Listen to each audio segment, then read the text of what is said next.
पुत्री उषा, तो यहाँ से सीधे कैलाश पर्वत पर जाओ, भगवान भोलेनाथ को प्रणाम करना, तत्पश्चात मेरा भी नमन कहना। उसी कैलाश पर्वत पर रुककर भगवान भोलेनाथ से वेदों का अध्ययन और माता पार्वती से संगीत का अध्ययन करो। जो आज्ञा पिताजी। जाओ, प्रस्थान करो पुत्री। मेरा प्रणाम। कल्याणमस्तु।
अब तो मैं कैलाश की ओर जा रही हूँ।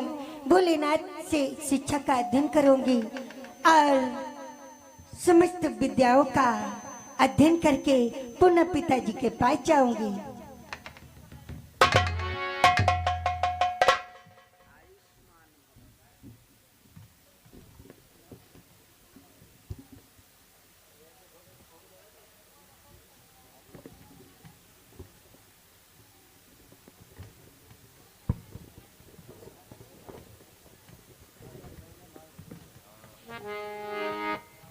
प्रणाम भोले बाबा। आयुष्मान भव बेटी। प्रणाम माता पार्वती। हे बेटी, तुम कहाँ की रहने वाली हो? तुम्हारा शुभ नाम क्या है बेटी? मैं तो सोनितपुर की रहने वाली हूँ। मेरा नाम उषा है। अति सुंदर। सर्वप्रथम यहाँ आने के पहले मेरे पिता बाड़ासुर का प्रणाम। हम अपने भक्तराज के लिए आशीर्वाद प्रदान करते हैं, किंतु बेटी कैलाश पर्वत पर आने का कारण? हे भोले बाबा, पिताजी की आज्ञा अनुसार मैं आपके पास शिक्षा अध्ययन करने के लिए आई हूँ। कृपा कर हमें शिक्षा प्रदान कर। अति उत्तम। आसन को ग्रहण करो बेटी, हम तुम्हें हर प्रकार से शिक्षा अध्ययन करवाएंगे। जो आज्ञा। हे बेटी उषा, सर्वप्रथम ये प्रकट कीजिए, हमारे कैलाश पर्वत पर आने से पहले तुमने कहीं पर शिक्षा को अध्ययन किया अथवा नहीं बेटी? किया है, पास के गुरुकुल में। तब तो तुम्हें काफी अनुभव भी हो गया होगा बेटी। साथ साथ में ये भी प्रकट कीजिए, विवेकशील विद्यार्थियों में कितने प्रकार के लक्षण पाए जाते हैं? विवेकशील विद्यार्थियों में लक्षण, ये तो मुझे नहीं आता। क्या? हाँ। तुम्हारे गुरु महाराज ने तुम्हें विद्यार्थियों के लक्षण नहीं बतलाए? कोई बात नहीं बेटी, हम तुम्हें समझाते हैं। विवेकशील विद्यार्थियों में 5 प्रकार के लक्षण पाए जाते हैं। 5 प्रकार के? हाँ बेटी। कौन कौन से भोले बाबा? काक चेष्टा बको ध्यानम, स्वान निद्रा तथ्योच, अल्पाहारी गृहस्थ त्यागी विद्यार्थी पंचलक्षण। हे भोले बाबा, हमें संस्कृत का तो ज्ञान ही नहीं। कृपा कर संस्कृत को हिंदी में अनुवाद करके बतलाएं। संस्कृत्याम देवम वाणी अस्ति। संस्कृत ही देवताओं की भाषा है बेटी। अगर तुम्हें संस्कृत का ज्ञान नहीं है तो कोई बात नहीं, हम तुम्हें संस्कृत का हिंदी अनुवाद करके बतलाते हैं। जो आगे। काग चेष्टा। काग हिंदी में कौवे को कहते हैं। काव्य को। हाँ बेटी, काव्य की भांति प्रत्येक विद्यार्थी को चेष्टा रखनी चाहिए, चतुर व चालाक होना चाहिए।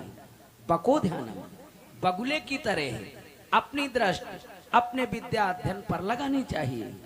स्वान निद्रा। स्वान जानती हो किसे कहते हैं बेटी?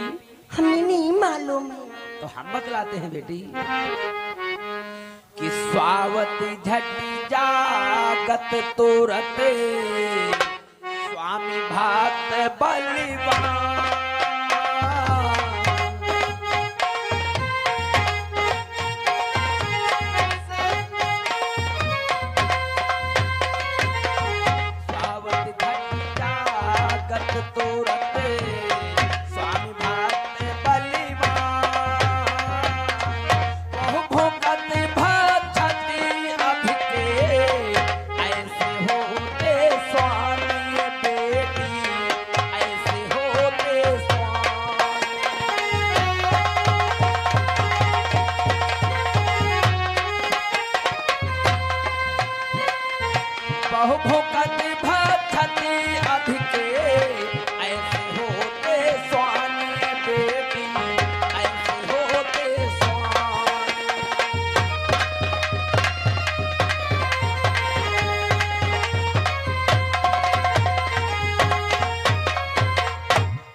स्वान हिंदी में कुत्ते को कहते हैं। वो अपने स्वामी का अति प्रिय भक्त होता है। झट से सो तो जाता है किंतु तुरंत जग भी जाता है।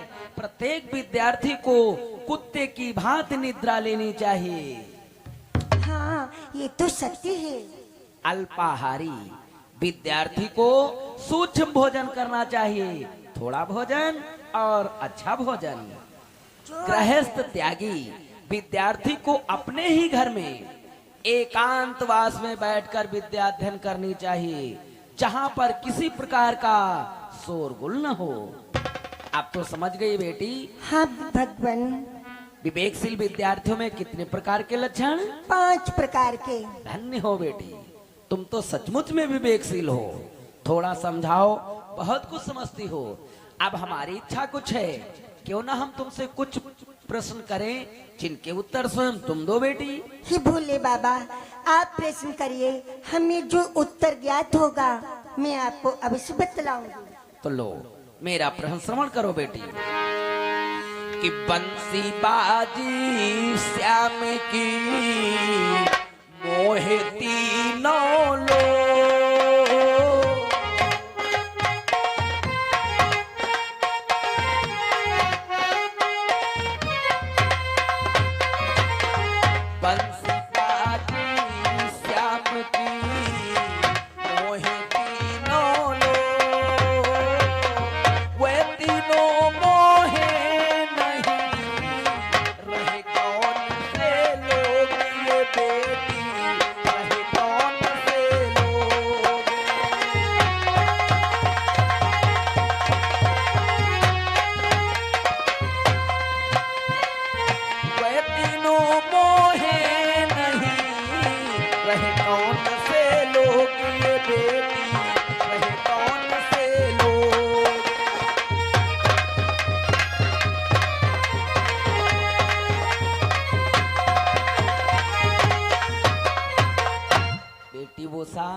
जिस समय भगवान श्याम सुंदर की मुरली बजी, उस समय तीनों लोग मोहित हो गए।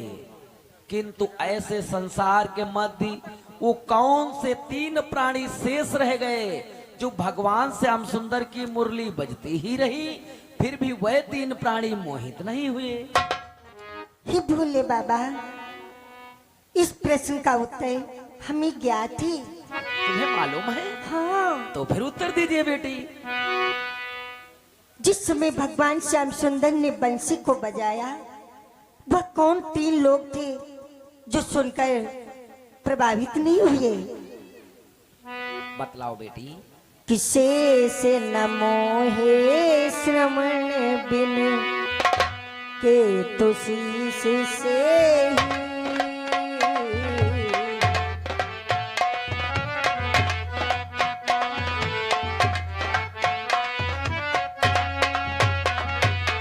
शेष न मोहे श्रवण बिन के तो शीश से ही काग रहे जो शैल पर राम नाम लौलीन गुरु जी नाम राम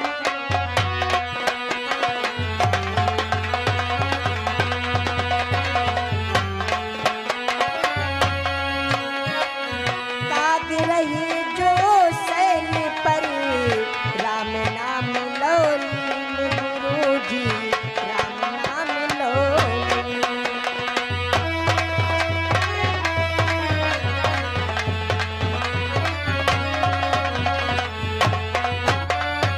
और ये आ गए उमा शंकर विश्वकर्मा।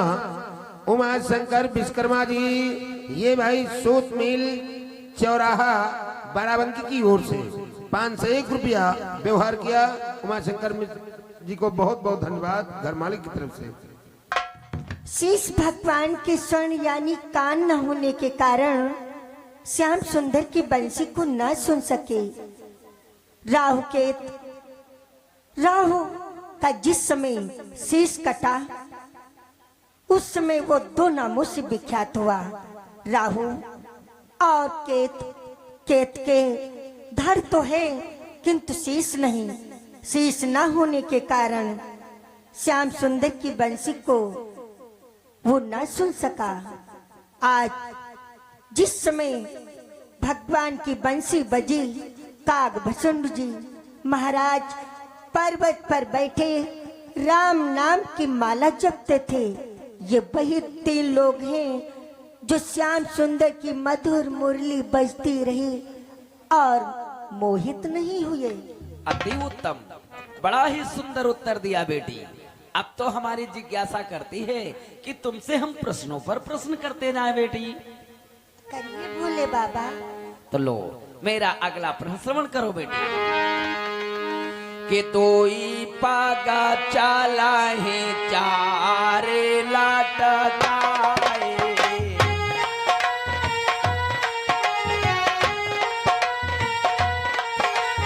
तोई पागा चाला है चारे लाटकाए, तीन शीश दो नैन सुहाए।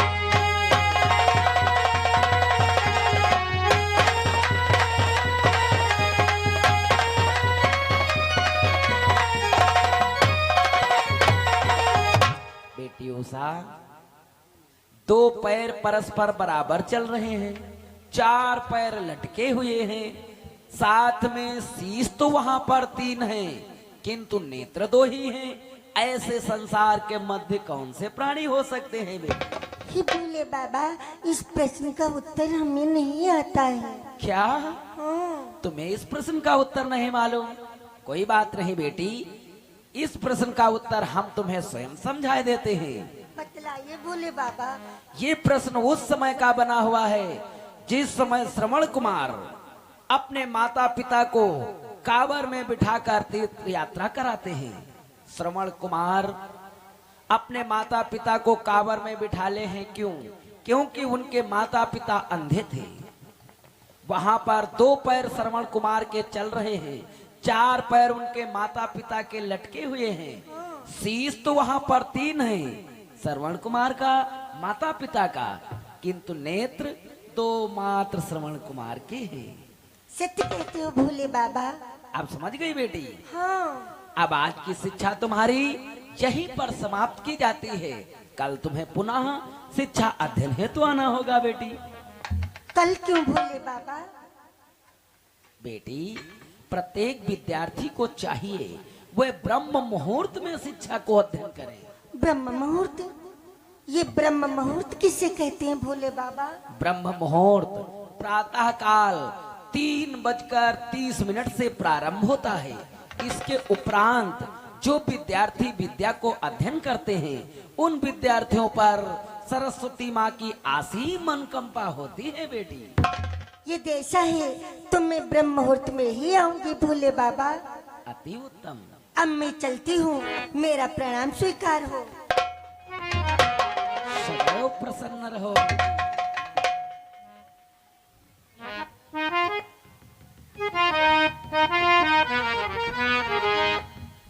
हे देवी, तुम तो पूछा करती थी कि हे नाथ, आप कौन सी नरलीला किस समय रचाने वाले हैं। हमारी लीला कुछ पूर्व समय पहले से चल रही है। जिस लीला में तुमने हमसे वादा किया था कि हम जहां